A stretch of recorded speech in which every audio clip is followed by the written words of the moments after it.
Hola chicos, ¿cómo les va? En esta clase vamos a hablar un poquito acerca de lo que son los cocos gram negativos por un lado y por otro lado acerca de los géneros de bacterias Clamidia y Mycoplasma. Para empezar, con respecto a los cocos gram negativos, vamos a hacer referencia al género Neisseria. Las bacterias del género Neisseria son diplococos. Como podemos observar en la imagen, son cocos que se agrupan de a pares, van a ser aerobios estrictos, y algunas especies van a ser parte de la microbiota habitual de la orofaringe, tales como Neisseria zika y Neisseria lactamycus, mientras que las especies patógenas de este género son Neisseria meningitidis, también conocido como meningococo, y Neisseria gonorrhoeae o gonococo. Van a ser catalasa y oxidasa positivas, van a ser lábiles frente a agentes físicos y químicos del medio, principalmente frente a la desecación y el frío. Por eso la transmisión requiere un contacto íntimo, requiere un contacto estrecho, ¿sí?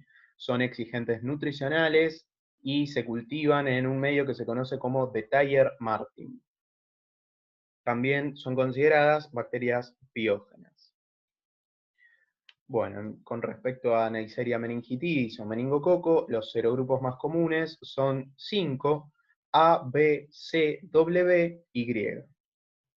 W o W135. La transmisión se va a dar a partir de secreciones nasofaringeas tras el contacto prolongado con portadores enfermos o asintomáticos, ya sea convivientes o en instituciones cerradas. Neisseria meningitidis constituye la principal causa de meningitis en niños y en adultos jóvenes y tiene un 10% de mortalidad en pacientes tratados y hasta un 100% de mortalidad en pacientes no tratados. Las meningitis por meningococo son más frecuentes en otoño e invierno. Bien, ¿cuáles van a ser los factores de virulencia entonces de esta bacteria? Va a tener una cápsula, si es una bacteria capsulada. Recuerden que las cápsulas siempre a las bacterias les sirven como factor de virulencia porque les permiten escapar del sistema inmunológico. Son antifagocíticas, ¿sí? Son anticomplemento. Pilis, que actúan como adhesinas para que esta bacteria pueda unirse al epitelio nasofaríngeo. Una proteasa de IgA, el lipooligosacárido, que es su endotoxina, como toda bacteria gram negativa, y va a tener también distintos receptores para la transferrina, etc.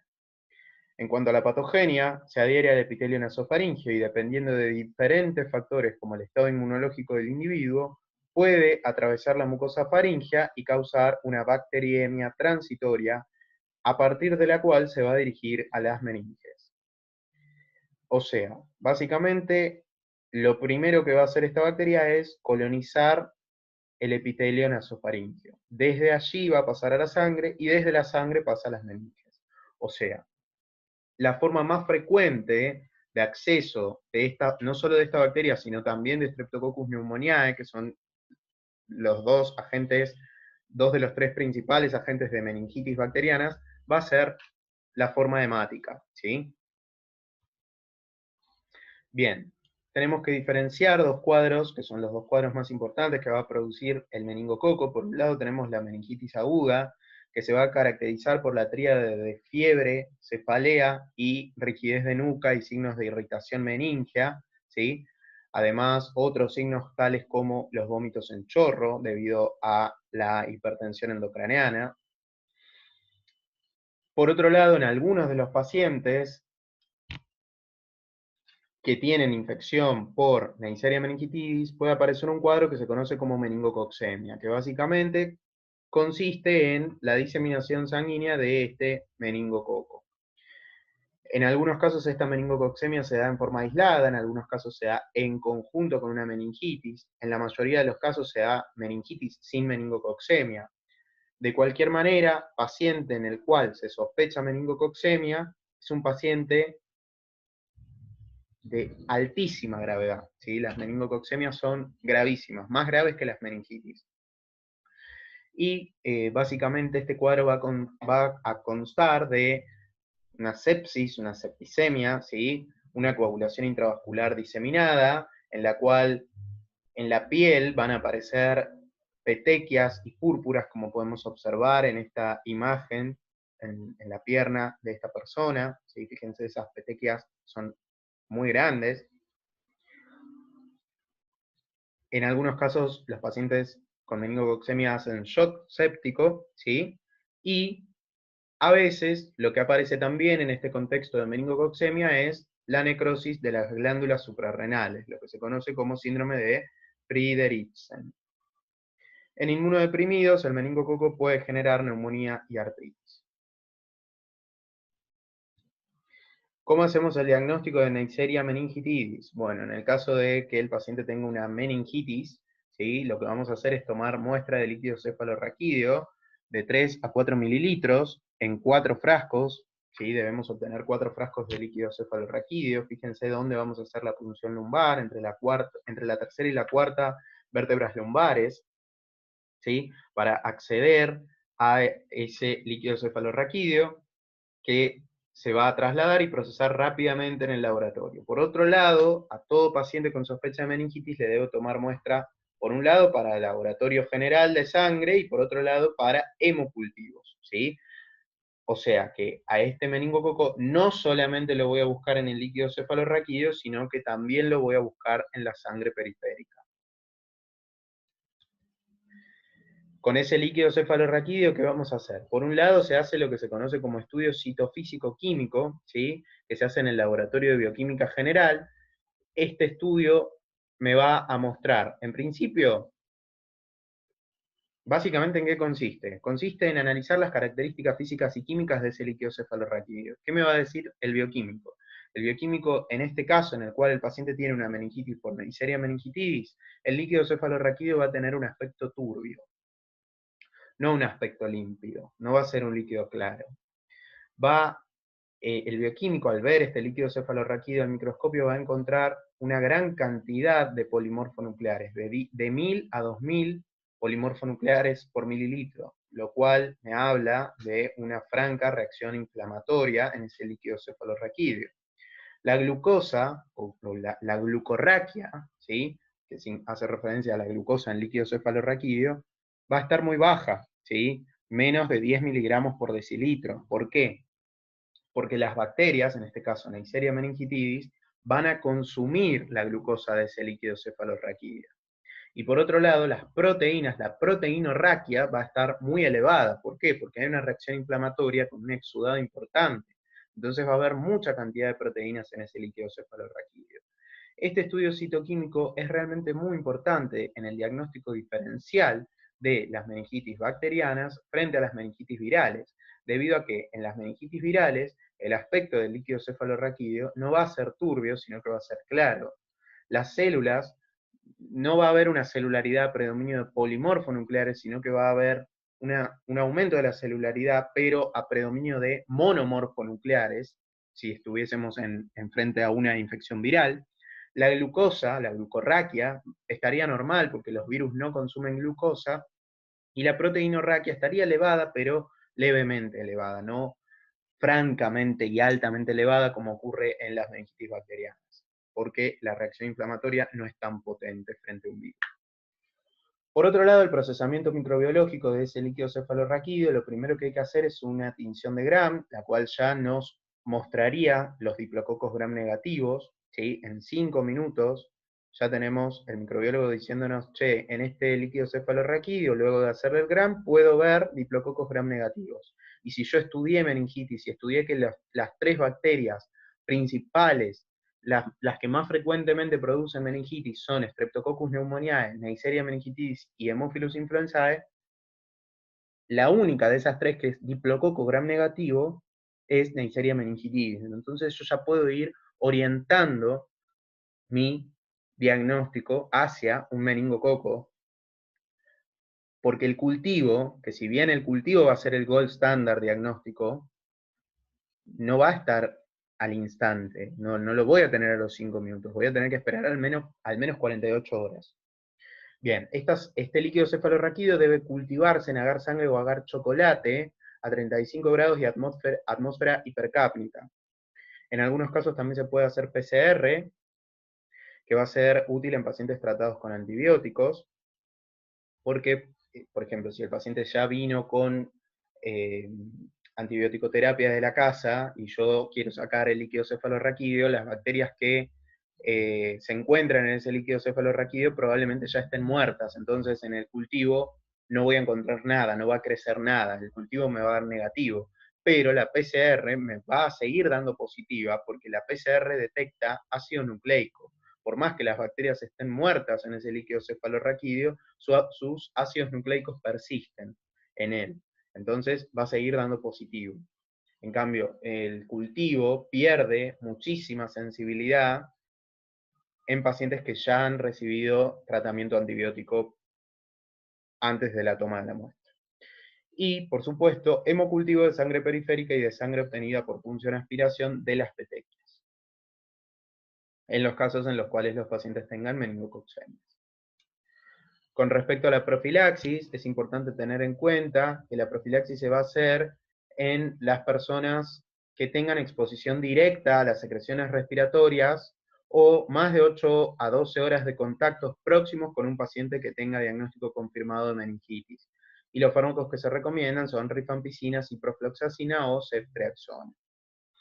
Se dispone también de vacunas, ¿sí?, preparadas con los polisacáridos capsulares frente a los serogrupos A, C, I y W, ¿sí?, que estas son las vacunas que tenemos disponibles en el calendario. Por otro lado, el polisacárido del grupo B es un débil inmunógeno porque presenta reacción cruzada con glicoproteínas de células humanas. Pero ahora vamos a hablar sobre la vacuna del antimeningocóxica B. Por un lado, lo que vamos a tener es la vacuna antimeningocóxica A, C, W e Y, que es la que tenemos incluida en el calendario nacional de vacunación. Se van a colocar a los 3, a los 5, a los 15 meses y a los 11 años de edad, ¿sí? Esta es la vacuna que está en el calendario de vacunación. ¿Qué significa que está en el calendario de vacunación? Que es un derecho y que es una obligación. Y que a todo niño que tenga esta edad hay que aplicarle esa vacuna. ¿Estamos? Ahora, la vacuna antimeningocóxica B es una vacuna que se llama Bexero. El nombre comercial de esta vacuna es Bexero. De esta, me olvidé de mencionar el nombre comercial de la antimeningocóxica A, C, W e Y, que se llama Menveo. Esta es la Bexero, ¿sí? La Bexero es una vacuna que es carísima, que no está incluida en el calendario de vacunación, ¿sí? Pero nosotros tenemos la obligación de sugerírsela a los pacientes, ¿sí? Que el paciente sepa que existe. Si la quiere comprar, que se la compre. ¿Estamos? Pero no está incluida por ahora en el calendario nacional de vacunación la Bexero. Bueno, y acá tienen un poquito el esquema de lo que es la Bexero. No creo que se los pregunten en el área de injuria, pero bueno, básicamente si el niño tiene menos de 6 meses, son 3 dosis, si tiene entre 6 meses y 11 meses son 2 dosis, y desde los 2 años en adelante también son 2 dosis. Básicamente.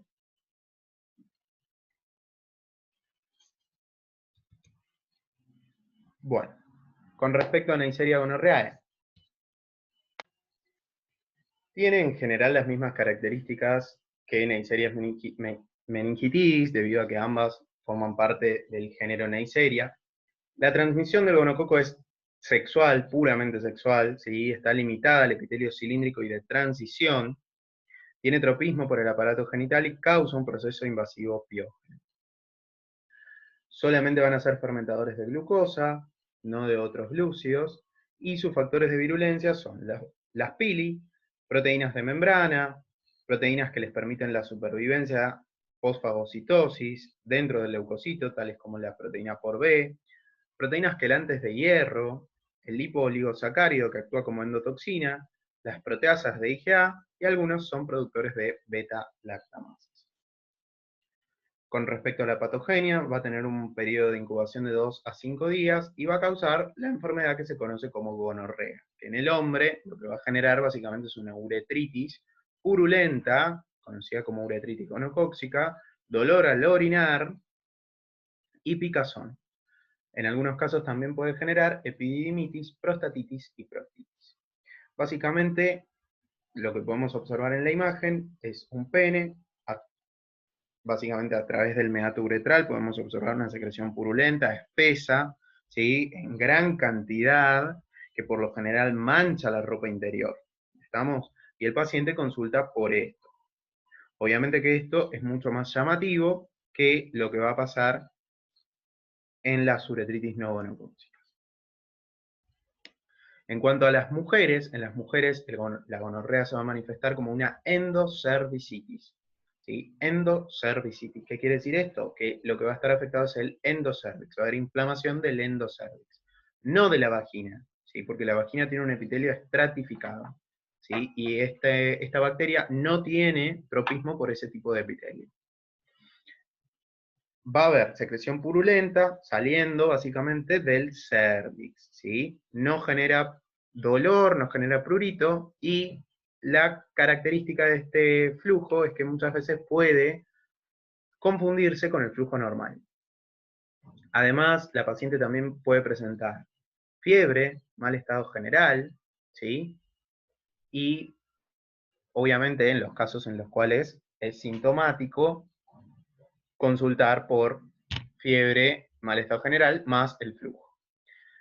¿Qué pasa con el gonococo? El gonococo es una bacteria que siempre en la mujer va a ser más peligrosa que en el hombre, ¿sí? Porque muchas veces cursa de manera asintomática, muchas veces esa endocervicitis pasa inadvertida, y el problema es que el cuadro no termina ahí. La bacteria persiste en el tracto genital inferior, puede ascender, ¿sí? A otros órganos del tracto genital, puede tomar endometrio, miometrio, puede tomar las trompas, puede tomar el peritoneo, ¿sí? Y generar una inflamación en todo lo que es el aparato genital femenino.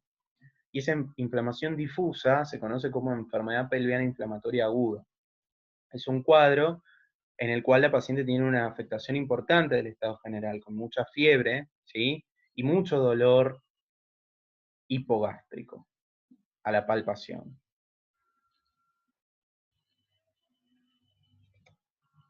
Esto es lo que podríamos encontrar en una endocervicitis gonocócica.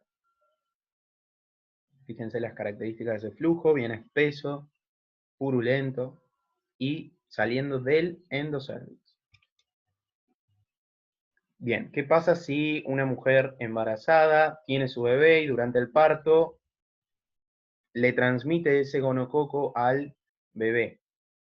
El recién nacido puede tener lo que se conoce como conjuntivitis gonocócica, que aparece de 2 a 4 días después del nacimiento. Se va a manifestar con ojo rojo, ¿sí? Y con espesa pus, o sea, una secreción muy espesa, con mucha hinchazón de los párpados. Por eso, a los bebés recién nacidos, uno les coloca las gotitas de eritromicina, que antes se colocaba el nitrato de plata al 1%, ahora se utiliza eritromicina para la profilaxis de la conjuntivitis gonocócica. ¿Cómo hago para diagnosticar una Neisseria gonorrheae? La muestra siempre va a ser el exudado, ya sea endocervical o uretral o rectal en los casos en los cuales haya proctitis, ¿sí? Debo tomar un hisopado de ahí, de la zona afectada. Se transporta en un medio de transporte de AMIS, el cual lo va a conservar viable por 6 horas, pero igualmente esto no se recomienda que las muestras en la gonorrea sean tomadas a los pies del paciente. ¿Qué quiere decir esto? Que el paciente se dirija al laboratorio de microbiología y que ahí les tomen la muestra y que esa muestra sea procesada de inmediato. Esto es lo que se recomienda para evitar que se pierdan en el camino los gonococos. En el caso del hombre, ¿sí? La observación microscópica va a tener gran valor diagnóstico, se observan diplococos gram negativos intra y extra leucocitarios, siendo el único microorganismo observado. Fíjense que esto es así en el hombre tiene un valor diagnóstico importante el gram, no así en la mujer, porque estos diplococos gram negativos pueden confundirse con otros diplococos que pueden formar parte de la microbiota habitual vaginal de la mujer. Entonces, el gram no va a tener gran participación en lo que es la gonorrea, la endocervicitis gonocócica. Sí en la uretritis gonocócica. El cultivo es el gold standard para la endocervicitis gonocócica, también para la uretritis, ¿sí? Pero va a tener muchísimo valor en la endocervicitis porque el Gram no tiene tanto valor. Entonces, va a ser muy importante. Se cultiva en un medio selectivo que se llama de Thayer-Martin, que este medio tiene antibióticos que van a evitar el crecimiento de otras bacterias de la microbiota habitual vaginal durante 24 a 48 horas a una temperatura de 35 grados. También se podría hacer PCR o búsqueda de antígenos, pero esos son dos procedimientos que la verdad que no se realizan, no se justifica su realización para una endocervicitis gonocócica ni para una uretritis gonocócica. Pasamos al género Moraxella, que es un género muy similar a las Neiserias. En el pasado eran parte del género Neisseria, luego se reclasificaron. Son bacterias que forman parte de la microbiota habitual de la vía aérea. Hay una alta tasa de colonización en un alto porcentaje de la población, y esta colonización empieza a hacerse presente desde los 2 años, ¿sí? Va disminuyendo hacia la edad adulta. Puede causar infecciones respiratorias, tales como bronquitis, laringitis, sinusitis y otitis media.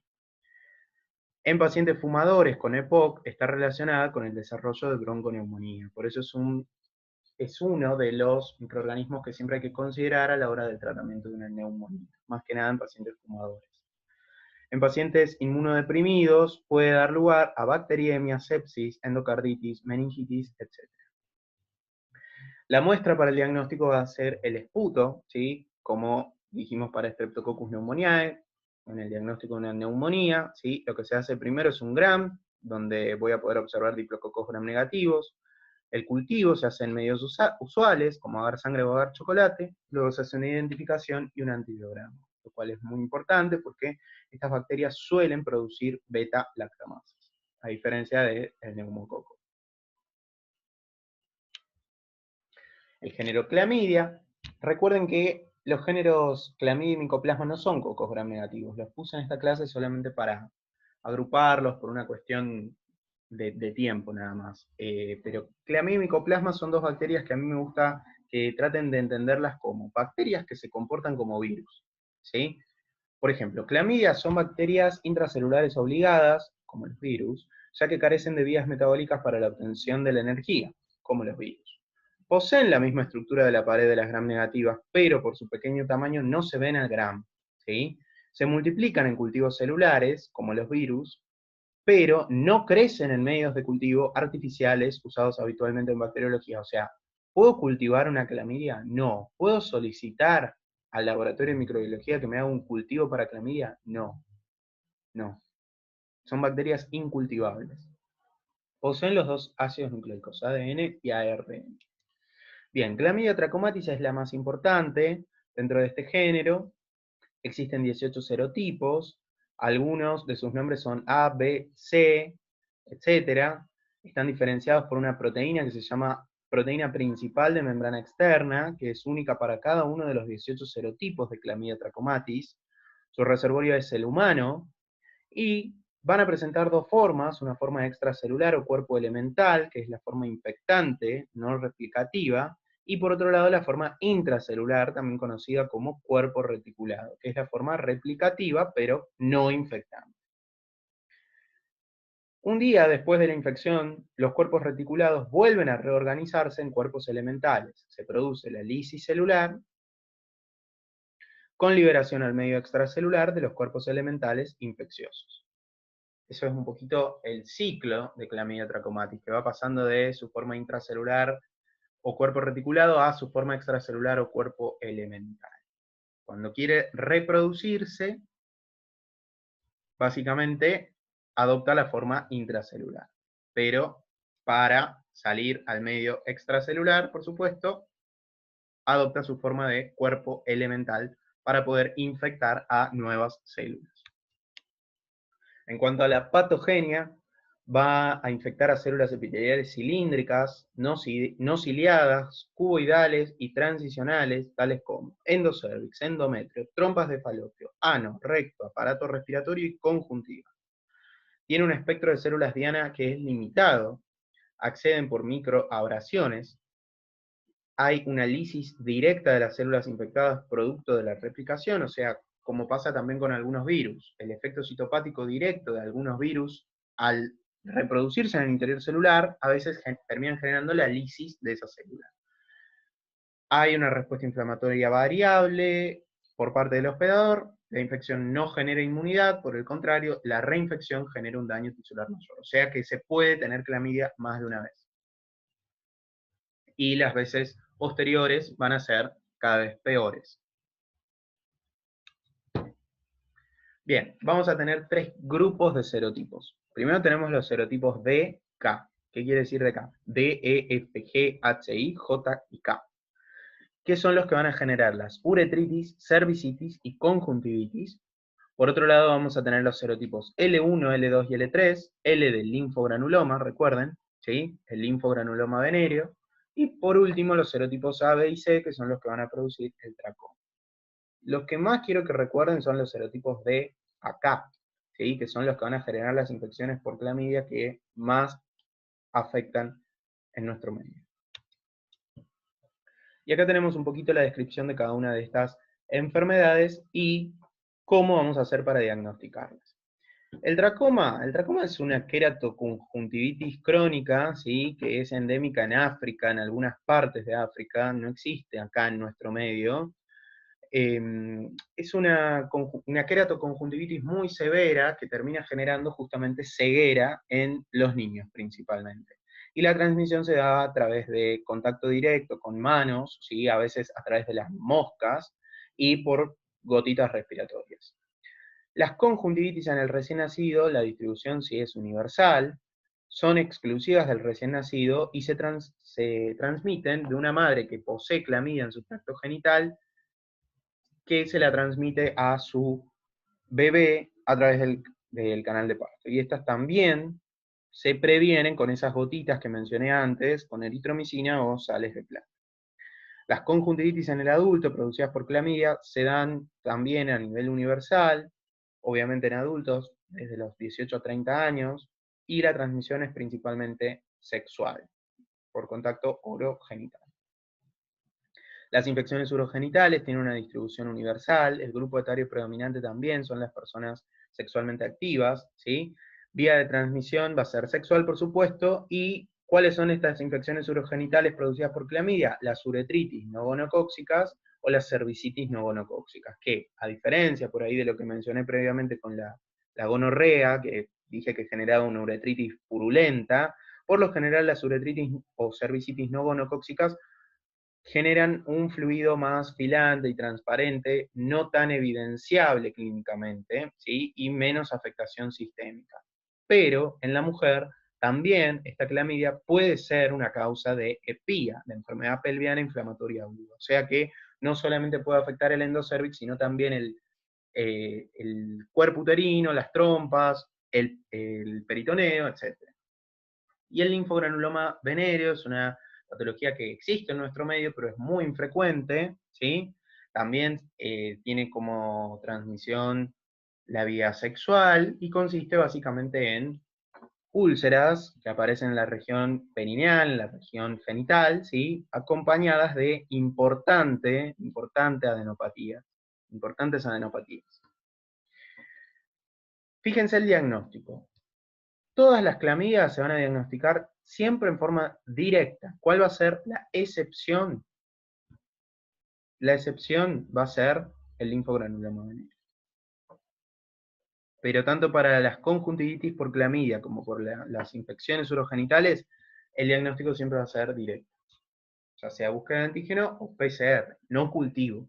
Si las clamidias no se cultivan.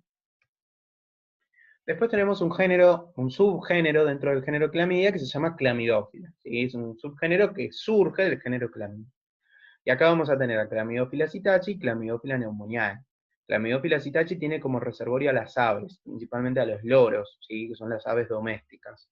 La transmisión se da por vía aérea y la patología generada es una citacosis, que es ni más ni menos que una neumonía atípica, similar a la producida por otros agentes causales. Clínicamente es eso. Y Clamidófila pneumoniae, que va a tener como reservorio al humano. También va a ser un agente causal de neumonía atípica. Importante, las infecciones genitales por clamidia no generan anticuerpos IgM, excepto el linfogranuloma venéreo. Las infecciones pulmonares producidas por clamidiófila, sí. Este es el motivo por el cual Telma siempre utiliza una famosa mnemotecnia que dice, las clamidias del pupo para arriba se diagnostican por serología. Las clamidias del pupo para abajo se diagnostican por métodos directos. ¿Sí? Excepto el linfogranuloma venéreo. Esa es la excepción. Bien, vamos al género Mycoplasma. También tenemos el género Mycoplasma, bacterias que tienen un comportamiento similar al de los virus. Son bacterias muy chiquitas que carecen de pared celular, por eso tampoco se pueden ver al gram. ¿Se pueden cultivar? Sí, se pueden cultivar, pero requieren unos medios de cultivo ricos en colesterol, muy complejo el cultivo de los micoplasmas, por eso por lo general no se hace, pero bueno, tienen que saber que son bacterias que sí se podrían cultivar porque puede haber alguna pregunta y tienen que saber eso. Son anaerobias facultativas, excepto Mycoplasma pneumoniae, que es aerobio estricto. Tienen un aumento en su incidencia después del inicio de la actividad sexual, ¿sí? Hasta el 15% de los hombres y mujeres están colonizados por Mycoplasma hominis y un 50% por ureaplasma. Crecen en medios sintéticos con mucho colesterol, formando colonias con forma de huevo frito. El cultivo es muy lento.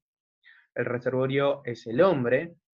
Y pueden formar parte de la microbiota habitual en mucosa oral y urogenital.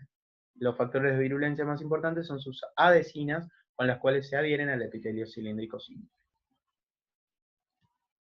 Y acá vamos a tener a Mycoplasma pneumoniae, que es la especie de micoplasma más importante para la patología médica y va a producir neumonía atípica, ¿sí? Así como otras infecciones respiratorias diversas como faringitis, laringitis y bronquitis. El diagnóstico siempre se hace por métodos directos, ¿sí?